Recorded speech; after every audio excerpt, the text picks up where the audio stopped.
Welcome to the fastest daf in town. Today on Masechtas Bava Metzia daf Chavav.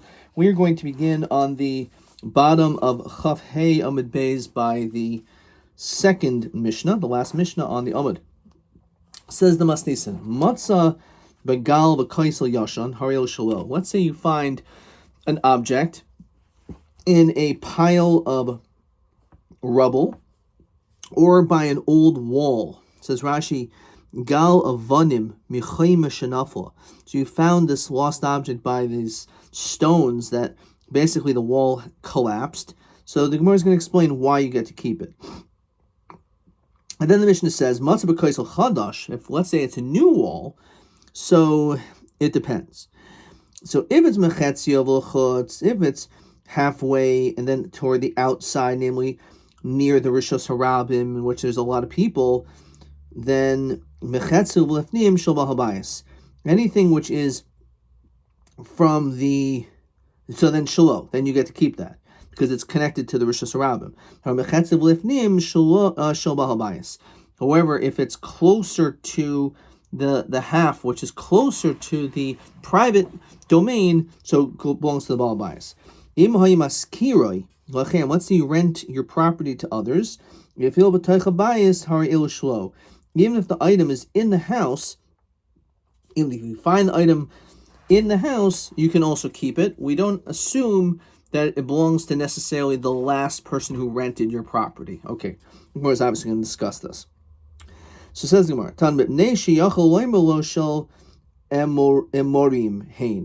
the reason why, when it comes to these stones that fell down, a wall that fell down, or an old wall, you can always say to the owner of the pile or to the owner of the wall that really this kli or these jewels, whatever it was, from another group of people. And therefore, because of that, you who maybe bought this wall, it could have been that it was there from a long time before. Ought to what? Emorim matzni Israel matzni. Only Emorim hide their items, but not a Jew. Says Rashi, so why do we say that if it's halfway in, you still get to keep it? The guy was living there for many years, so why would you assume that this wall, the items that were found in it, belong to you? You get to keep it because it was maybe put there before you. Maybe the owner of the wall is the one who put it there.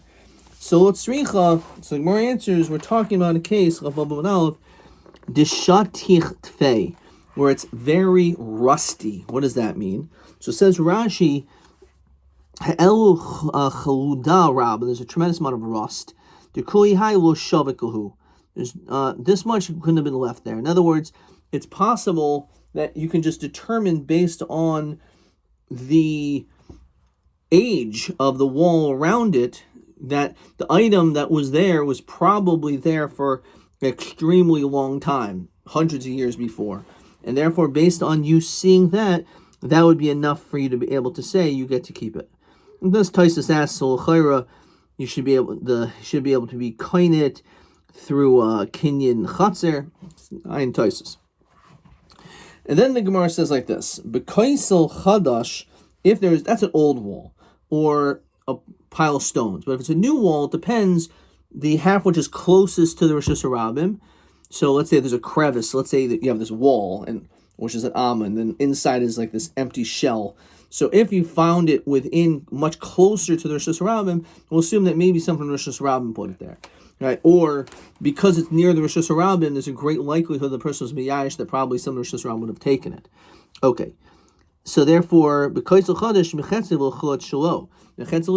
it's closer to the domicile, then shel Baal Bayis, and the Baal Bayis gets to keep it. So, Amar Ravashi, sakina basar kata. When it comes to a knife, we go basar the handle. What does that mean? So you have a knife, so you have the handle, and then you have the blade. So if it's going to be put in, and it's put in horizontally, when you pull it out, and you see that the blade is out this way, you can imagine probably it was put in this way. A person is not going to be holding or handling a knife by the blade. They're holding it by the handle, and therefore it doesn't matter how close or far away it is, whatever side of the wall it is. Just by looking at whichever direction the handle is where it came from originally. Vikisa basar shinsei. When it comes to a money belt, we go after the straps. So it's the same idea. That's how it's handled, and therefore that's where it was. So if we're dealing with half this side, half that side, why do we say that? Once we look, if we're dealing with something which has a handle, lagav, it's on the outside, kata labar, it's the outside, ishin se lagav, ishin se lavar. Look at where the straps are. So what does it mean? Where do we find the case of our Mishnah? Because all you need to do is look at the handles, look at the straps. So obviously the answer is going to be something in which is indiscernible. So masnisin be'udra v'naska. What is that? Rashi says be'udra is moichin, like soft fabric. Nascha is palata shel kesef, like a bar of silver. So it's exactly the same on both sides. So therefore, because of that, it's not discernible based on its way it looks, which direction it came from. And therefore we say half this way or half this way. Tana. Im hayakaisel mamula mihen cholkin. If, let's say, it takes up the whole width of the entirety of the wall, then we just divide it up. So pshita. Lotzricha de mishapa abachad gisa. Let's say it's slanted on one side. Madatema ishtapuche ishtapuch. That it probably slid down. It was up here, then it slid down. Kamashmon, says Rashi. B'chatze goyva ha'tchila. V'ashtapuche ash ishtapuch l'tzad ha'namuch. Kamashmon. If you see that there's an incline, so therefore maybe it was put in this direction and it slid down. So why would we say that you split it up? So we say no, the fact that it is filling up the whole thing, we don't say that some of it slid down, but really all belongs to the place where it originated from. No, in either way we divide it. When it comes to renting, you get to keep it. So my lezel basar basra, which is a gemara in Pesachim as well. When it comes to chametz, so why don't we go basar basra? Says the gemara. Mil tanan. Why don't we go after the last thing? When it comes to monies, you found money, and we want to know, and it's in Yerushalayim. We want to know, is this chulin money? Is it hektish money? So you found this by those who sell animals. We assume whether it's during the regel or not during the regalim, we'll assume that it's meiser. Why? It says Rashi, Sharov basar hanechel Yerushalayim meiser. Most of the meat which is eaten in Yerushalayim falls under the category of meiser. A person cannot tarry in Yerushalayim until all of the meiser is consumed. So what they do is, if let's say you have so much, so you end up giving some of it away to the poor people, or to your people that you're close with in Yerushalayim, that live there. And the majority of these animals, they end up using this money in order to buy shlomim. So therefore, we assume that these are considered to be sanctified monies, and therefore you have to deal with this money appropriately. Now, what if you find the money, interesting enough, bahar bias? Let's say even during the Shas Haragel. So in that situation, we actually say that all the money is going to be chulin, which in itself is hard to understand. You would think the hard bias, why would it be chulin? So Rashi says, "V'yafal b'shirov mois shabir meiser she'oli regolim mavian mois masor seihin l'achlam lo shavkinan ruba dehashta deshata yazin basar regel el amrinan melifne haregel naful." It probably fell from before the regel v'chulin hein, and it's just chulin money. Rishalayim b'shari Moshe Shana, it depends. Now, Yerushalayim, they did something very interesting we're going to see. In Yerushalayim, they used to clean the streets. They used to have one of those machine cleaners in order to get the cars to move, to have move all the cars in Brooklyn. So in Yerushalayim, during the rest of the year, it's chulin. because we assume because during the regel, that's when everyone comes with all their money of Meiser. But during the week, during the regular year, it's just the people that live there. So the rove the time, it's chulin. But therefore, if you find this money in Yerushalayim during Sherimos Hashana, we say it's chulin. B'shas haregel, if you found it during the time of the regel, hakol meiser. V'rem Rav Shami bar zeira. My time. Why do we say that in Yerushalayim? Maybe this money came from the regel. Why do you assume it's chulin? Because hoyel v'shuk Yerushalayim asul nischad b'chol yoyim. They used to sweep and clean Yerushalayim. Yerushalayim was immaculate. It was spotless. They used to make sure to clean the streets. Therefore, what? Alma amrinan kamoy ozu. All the monies that came before were swept away or picked up or found. And therefore, v'hani achrinaninhu. This is new monies. In other words, it must. So therefore, we go basar basra. We assume the way it is today, right now. And all this money could not have been from before. It must be that it's something that was just fell today, because otherwise, how was it? Did you find it? It would have been swept away. So hachinami. Why don't we say the same thing here? Kama kamazal v'hani b'dabasrahu. Why don't we say the same thing, that this money that you found in your rental, why don't we just assume it belongs to the last person who was there? So the reason is, so let's first look at Rashi. Interesting. Only Yerushalayim did they sweep every day, but not in the Har Habayis. Because Har Habayis was on a mountain named Har, so therefore it was slanted. So therefore, nothing, all the debris and dirt didn't accumulate. Rather, we let gravity take its course and it fell down. Interesting that a lot people were not wearing shoes. You're not allowed to wear shoes, and shoes are filthy. So since you have to go to the Har Habayis without shoes, so therefore the Har Habayis was cleaner than Yerushalayim. So anyway, again, this was the question. So our answers, again, that we're talking about a pundik of Shloisha Yisrael. So let's look at Rashi. They rented out Bavasachas, 3 Jews at the same time. The Koshkin im hayod chachavim. Certainly, if let's say you rent out to 3 chachavim, umisha naful mimenu. So if one of these 3 people, his money fell down, biyayish, delo yada maman niboy. He's not going to know who to ask for. He's not going to ask person number 1 or person number 2. He doesn't know, and therefore he's just miyayish. So Shema Mina halach Rav Shimon Elazar fil Rav Yisrael. Halach is like him, as we established before, and it may be that even in a situation is Rav Yisrael. By Rav Akum you're miyayish, but maybe by Rav Yisrael you're not miyayish. No, even by Rav Yisrael, says Rashi. Fil Rav Yisrael. The Ovid the miyayish v'li samach the lahadar nihili. We're not going to just assume that it's going to be returned. A person may not make that distinction and think, I found it, right? Finders keepers, losers weepers. So that's it. So I get to keep the item. And the answer is no. The answer is yes. Maybe that's the case. That we see that Fil B'Rav Yisrael, person's miyayish. El Amarav Menat, which is really, it's a question because we had as an eboya to live shita. We didn't answer that kasha. So El Amarav Menashia Bar Yaakov Kagain Shiaso Pundik L'Shleish Chachavim. Now we're talking about we don't know about Shlosh Bnei Yisrael because maybe he wasn't miyayish. When it comes to Shlosh of Chachavim, the din is that you'd be miyayish. So here Rashi says the truth is v'hu adin chad uvad shehe'acharon. So the reality is that if there was 3 of Kachavim, so then you're miyayish. But the truth is, even if there was 1, you'd be miyayish as well. Okay.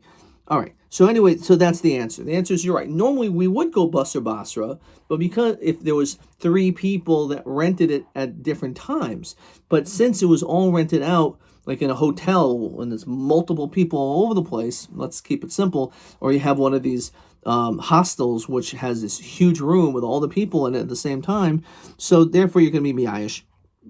Therefore you can keep it. Rav Nachman Amar Rabba Baravua, if he'll tell Mishlosh Yisrael. Really, even can say by 3 Yisrael. So if that's the case, so we should be able to tifshlik the lachas like Rav Shimon Elazar. No, says Rashi. Tachi pligi Rabban Alei. When did the Rabbanan argue with Rav Shimon Elazar regarding Shlosh Yisrael? Heichad enafel b'makam sheharaba matsuyim. That's a place where there's a lot of people there. You don't know, how is it possible? You're not going to be able to find. There's hundreds of people over here. The Savar Ha'eved, the one who lost it, will think of Meimer Amar Hahu di Ashkach lo Yada Memid Nafla. He's not going to know from who it fell. Ushiagia Haregel, and when the regel comes, Yachros Aleha Ve'etin Simon Ve'etoil. So then maybe someone will announce it. So in other words, maybe the Rabbanan sometimes do disagree by Rov Yisrael and say that a person will not be miyash because maybe someone will find it and there's a siman and they'll do the right thing. But over here, maybe even the Rabban will agree in this situation. Why? Because my taima, so hahu de nafal mine miyash, the person who fell is going to give up hope. Maybe Amr is going to say michti. It was only these guys, right? So I don't understand. If someone finds it and there's thousands of people around, he has no idea who came from, so then I'm not miyayish because hopefully it's an erel chayid and he's going to be machriz, as he's supposed to do, and then I'll be able to get it back. Over here, the guy knows it's one of ours. It's one of a few people. Amri kamayhu kamazimni lihadruli v'lohadruli. So I went up to them and I was hoping that they would return it. No one returned it to me. Right? I said in front of them, I lost this object. I didn't hear anything. V'hashtul hadru. So now what? You think that I'm going to get it back? If they would have had the intention to give it back to me, they would have done so already.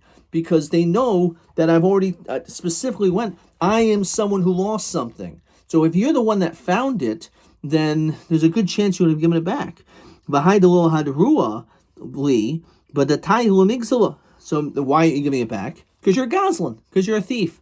And I'm not going to be able to prove that you're the gazlan, you're the one that stole it. So therefore, because of that, I'm just going to be miyayish. So it's very interesting svara. So if there's a lot of people and you have no idea, and I know that there's no way you know it was me, because there's so many people, so I can't go up to people individually. I lost something, so then I will not be miyash according to the Rabbanan, because in that situation, hopefully you'll be your chayv hachras because there's a simon, and then I'll get it back. Mashiach came here. If there's only two other guys here, and they know between these other two people, it's either you stole it or you stole it. Well, if you found it, you would have given it to me already. So therefore, I'm miyayish. I know I'm not going to get it back. The other Rav Nachman Tamei. And Rav Nachman is going to do this reason. Rav Nachman Russell, let's say you find a coin as we continue to chafab on the base. Let's say you find a coin that shnuffle mishnayim. There's two people here, which means l'chayra, this coin belongs to either person A or person B. So chayv l'hachzer, has to be returned. My timer, because the hahuda nafal minei lo miyayish. The person who lost the coin is not going to be miyayish. There's only two people: me, the one who lost it, and you next to me. So he's not going to be miyayish. Maybe he's going to say michti. There's only one other person that was here. So nikitna le. I'm going to grab a hold of him, which Rashi says mashbiana le shuas heses. I'm going to make him make a shvua that he's not the one who stole it. Antu dishakalte, and he's going to basically have no choice because he's not going to lie, because we don't say migu l'chayshid mamoyin l'chayshid shavwasa. He's not going to make a shvua like this, so therefore he's going to give him back. So therefore, if it fell within two people, then the one person who lost it will not be miyash. However, b'shleisha, the coin fell from three people, so you don't have to give it back, because my time, he's going to give up hope. He's going to say mechti. Trey havi b'hadai. There was two people here. Now, if I go to one guy, he's going to deny that he possessed it. And if I go to the other guy, he's also not going to be able to take it. And this is, so make a shvua. So this is an unbelievable Rashi. Ve'enu yochel hashpiyai b'tainas shema sheinish boyin b'tainas shema el oisa hashnui b'mishnah. Okay. So because there's two people, you cannot make both of them make a shvua. So therefore, because of that, a shvua doesn't work, and therefore, because of that, you're going to be miyayish. So it's an interesting point between 2 and 3. Omer Rava. If you have a coin that was found between three people, you don't have to announce it because this person was miyayish. Lo amron el doleis be'sheva pruta. That's only if the amount of money is less than a sheva pruta. Let's say that is actually it's worth a sheva pruta. It's worth, let's say, 2 prutos. So then there's 2 other people. My time. Amor should be ninhu v'miyayishi. One of my partners found it and he picked it before Yish, so it isn't good to keep. Even if it's only 2 prutos, you still have to announce. My time. Amar shutvininhu. Again, maybe they're partners. And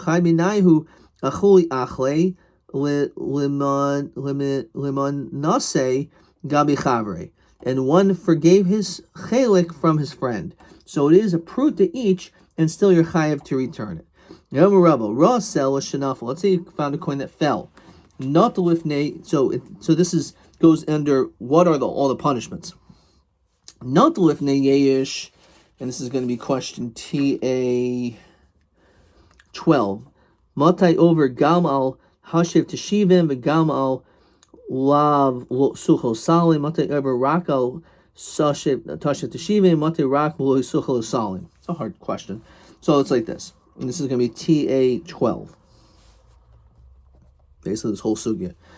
So let's say you took it, you actually physically picked up a coin, and it was lifnei yeyush, and it was almanas legoizel. Your intention was to steal. So in that case, you're over rekulon. You're over mishum lo sigzel because you're a thief.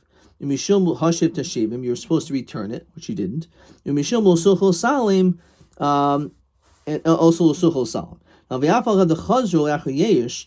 Even though you returned it after Yish, therefore it's maybe it's yours now. Matanahu di'ayivle. You gave it. It's like you give a gift. The asur de avad avad. And this which you did. So you're returning that which is stolen, not a lost object. Okay. Not lo lifnei Yish. So that's if you took it also before Yish, but you had intention to steal it. So since you had intention to steal it, you're over lo sigzel. But if it was lifnei Yish, you wanted to return it, and then afterwards, once he was after Yish, then you changed your mind. So in that situation, you're only over Hashet Teshivim, because you were supposed to return it, because you had it in your possession, Lifnei Yesh. And that fact that after Yesh, you changed your mind, you violated Hashet Teshivim. But you're not over Lo Sigzol. Himtin law, let's say you waited, you just stood by it, ad shabalim v'natul. In other words, you didn't pick it up. All you did was just stare at it, and you were waiting. When's it going to be Yish? When's it going to be Yish? You heard vayla chisarin kis. Oh, okay, great. Now you pick it up. So you should have picked it up before and give it back to him. But since you wasn't physically in your possession, in over el mishum lo suchel salim. In that situation, you're only over lo suchel salim bovad. So again, pashut. If you pick up something with the intention to steal it, you're over all 3. If you have the intention to just wait and don't touch anything, and then afterwards you pick it up, so then that's l'suchol salim. You kind of like hid your eyes from the item. But again, you didn't find anything else. But let's say Taka picked it up, but you did have intention to return it, but your intention after Yish was to steal it, then you violated Hashet Teshivim, because you should have returned it before. Okay, but you don't violate Suchol Salim because you didn't hide yourself from it because you picked it up. Okay, all right. So it's a whole cup, but it's pretty straightforward. Rabbi, Haiman the Chazi the Nafal Zuzim B'Chavra. Let's say you saw someone, and you saw someone whose coin fell down. Let's see. Rashi says. Okay, there's a bunch of Rashi over here. We don't have to worry about that. So Bei Chalata. So Rashi says, Bein Achayles, between sand. V'yashche, and you find it, V'shakle, and you take it, Lo Machayev L'hadurile. You don't have to return it to him. My time. Hahud Naful Minei Miyayishu. The guy who dropped in the sand is Miyayish. Afagav the Chazi, the Isi, Arbala, even though you saw that there was a sieve, v'ka marbel, and he was sifting through to try to find the item. Meimer amar ki heichid nafel minoi didi hachi nafel minishachrina. Maybe his intention is, I'm not going to find my item, but maybe just like I lost something in the sand, maybe someone else lost something in the sand, and I'll find someone else's item. So the fact that you see him sifting through with a sifter doesn't mean that he was not miyayish. He was really miyayish, but he's just thinking, you know what, there's a good chance maybe at least I'll find something else, and therefore it'll compensate for what I already lost. This next Mishnah. So that was, again, TA 12. Matzah b'chanus. Let's say you find an object in a store. Harielu shelo, you get to keep it. So it says Rashi, but davar she'ein bo siman koi. Obviously, something which does not have a siman, and again, because the person who went into that store was miyayish. Okay. What if you find it bein hateva l'chenveni, between the table, and Rashi says that's shachenveni yoshel b'fanel. The owner of the store, the worker, sits in front of this table, and you found it between the worker, between the chenveni and the teva. So we assume shel chenveni. It probably fell from the chenveni, the the store owner, let's call him. So therefore, it's his, and therefore that's the chiyuv. You have a chiyuv to give it back to him. Lefnei shulchani. Let's say it's someone who is involved in money exchanges. Says Rashi, machlef mois v'noisin matbe'oisav b'shulchan shulafanav. So that's what he has, a bunch of bills and coins. So you give him $100 bill and he exchanges it. So he's a shulchani. Uvayin lahachlef afhein noisin sham oisehim. People put their money there. So let's say you found it in front of the shulchani. Harielu shelo. Interestingly enough, we said you can keep it. Okay. Why? Because it was in front of the shulchani. But bein hakisei v'hashulchani, it's between the chair where he sits on and the shulchani, harielu shel shulchani, because it probably fell from him. But if it's from the other side, it may have fallen from one of the people who had the money. Halkech paris mechavero, person who buys fruits from his friend. Oh, sheshilach lo chavero paris, he sends his friend's fruits.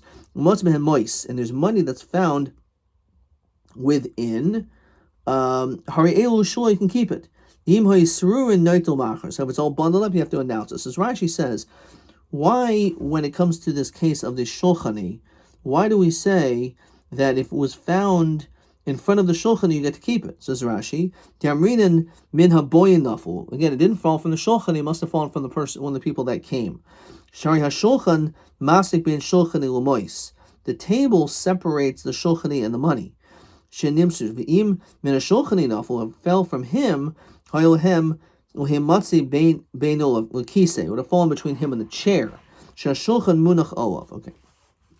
So again, it's the way that it works. It must have fallen from the person who walked into the store, one of the customers. Let's see the Gemara. So Rabbi Lazar, afilu munacham al gabi shulchan.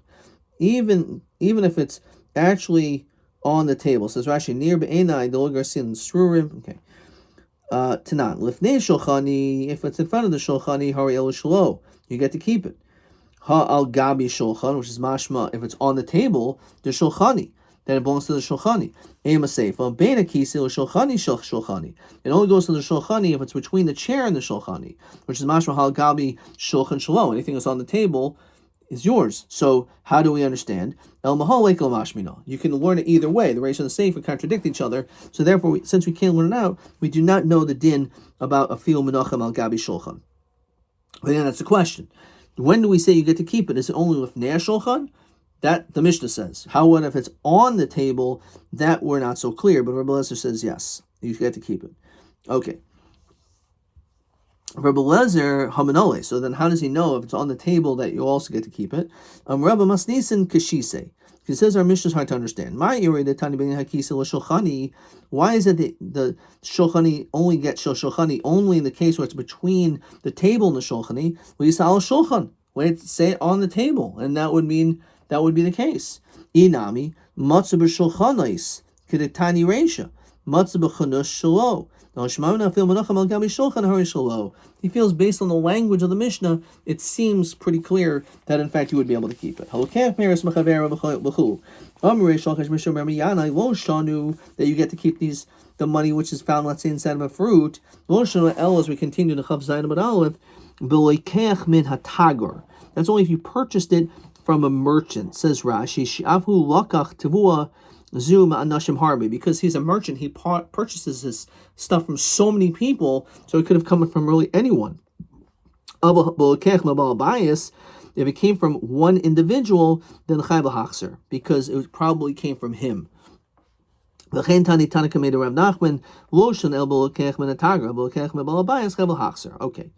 l'hachzer, you have to give it back. It doesn't even say you have to announce it. So Amalei Rav Nachman v'chi Baal Habayis ba'atzmo dashon. Understand? Is the Baal Habayis the one who threshes it? Says Rashi, v'chi hu atzman dash es hativua hazos halo pualim harbe dashuosa. So how do we know? Again, it belongs to the Baal Habayis because again, fine, you got it from one person, not from a merchant, but still the raw materials where you found the item inside of it, that came from many people. The original processing. So he said, okay, Ismay? So does that mean we should erase this statement completely? Whoa, no. Rather, to target mastising shadashan already adai v'shivchaso hakanainim. Says Rashi nothing. So when we're talking about, if let's say it was threshed by Avda v'shivchaso hakananim, so then we can make that distinction.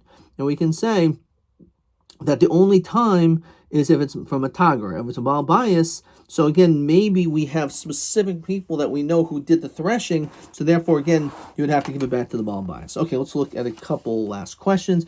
Question 14. Matzah moish lifnei shulchani, o al shulchan shelo mahadin. So if it's lifnei shulchani, so then definitely you get to keep it.